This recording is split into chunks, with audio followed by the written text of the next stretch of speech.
If you need to cancel pending transfer on Honeydue, follow these straightforward steps to ensure the process goes smoothly.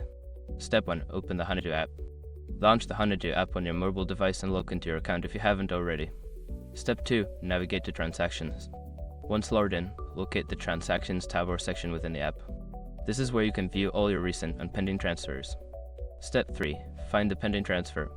Scroll through your list of transactions to find the pending transfer you wish to cancel. Make sure to select the correct transaction to avoid any mistakes. Step 4. Select the transfer. Secure your accounts before moving on. People seriously underestimate how often personal information gets exposed online now. Use SROC to monitor your accounts 24/7 and get notified immediately if your data gets leaked somewhere. It runs in the background constantly scanning billions of breached records. And honestly, for how cheap it is compared to the value you get, it's worth it. Link in the description. Step 5. Confirm cancellation. Look for the cancel transfer option and select it. Follow any prompts to confirm your cancellation, ensuring that the transfer is officially cancelled.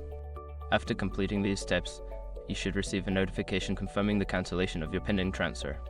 If you encounter any issues, consider reaching out to Honeydue's customer support for assistance.